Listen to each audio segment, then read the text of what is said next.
इस वीडियो में जानेंगे कि भूकंप क्या है, भूकंप कैसे आता है, पूरी जानकारी। आपने भी कभी ना कभी भूकंप के झटके महसूस किए होंगे, लेकिन कभी यह जानने का ख्याल आया कि भूकंप कैसे आता है?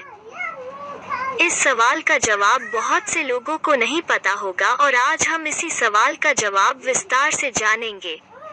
इस वीडियो में दी हुई जानकारी सिर्फ किसी एग्जाम के लिए ही नहीं, यह जानकारी मानव जीवन के लिए भी जरूरी है। भूकंप क्या है? भूकंप, जिसे हम भूचाल नाम से भी जानते हैं, यह पृथ्वी की सतह के हिलने को कहते हैं। पृथ्वी के स्थलमंडल लिथोस्फीयर में ऊर्जा के अचानक मुक्त हो जाने के कारण उत्पन्न होने वाली भूकंपीय तरंगों की वजह से होता है। भूकंप कैसे आता है? धरती मुख्य रूप से 4 परतों से बनी है, जिनका नाम inner core, outer core, mental और क्रस्ट। क्रस्ट और ऊपरी मेंटल को लिथोस्फीयर कहा जाता है। लिथोस्फीयर यह 50 किलोमीटर जितनी मोटी परत होती है। ये परत वर्गों में बटी है और इन्हें टेक्टोनिकल प्लेट्स कहते हैं। पूरी धरती 12 टेक्टोनिक प्लेटों पर स्थित है। इसके नीचे तरल पदार्थ लावा है। ये प्लेटें इसी लावे पर तैर रही है और इनके टकराने से ऊर्जा निकलती है, जिसे भूकंप कहते हैं। वास्तव में यह प्लेटें बहुत धीमी गति के साथ घूमती रहती है। इस प्रकार ये हर साल 4 से 5 मिलीमीटर अपने स्थान से खिसक जाती है। कभी कोई प्लेट दूसरी प्लेट के निकट आ जाए तो दूर हो जाती है। ऐसे में कभी कभी ये टकरा भी जाती है, जिससे भूकंप की उत्पत्ति होती है। भूकंप के दूसरे कारण भी हो सकते हैं, उदाहरण के लिए ज्वालामुखी विस्फोट, माइन टेस्टिंग, न्यूक्लियर टेस्टिंग आदि।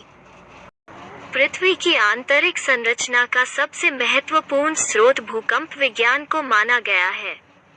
इसके अंतर्गत भूकंपीय तरंगों के सिस्मोग्राफ, भूकंप लेखी यंत्र द्वारा मापन किया जाता है।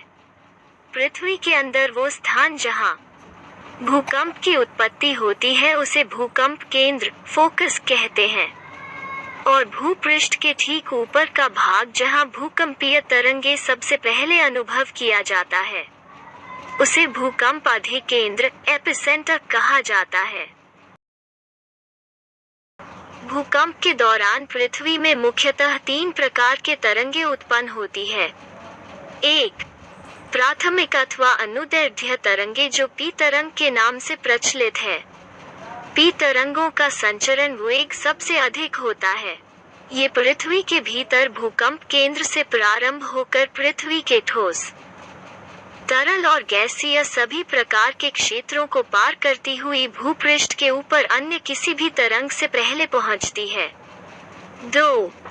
द्वितीयक अथवा अनुप्रस्थ तरंगे, जो एस तरंग के नाम से प्रचलित है। एस तरंगों का संचरण वेग अपेक्षाकृत पी तरंगों की तुलना में कम होता है। एस तरंगे सिर्फ ठोस माध्यम से ही गुजर सकती है। ये तरंगे तरल भाग में विलुप्त हो जाती है तथा पी तरंगों की अपेक्षा कुछ देर से पहुंचती है। 3. तृतीयक अर्थात धरातलीय तरंगे, जो एल तरंग के नाम से प्रचलित है। एल तरंगों का संचरण वेग पी और एस तरंगों की तुलना में काफी कम होता है। ये भूकंप अधिकेंद्र से उत्पन्न होकर धीरे धीरे आगे बढ़ती है और धरातल पर सीमित रहती है।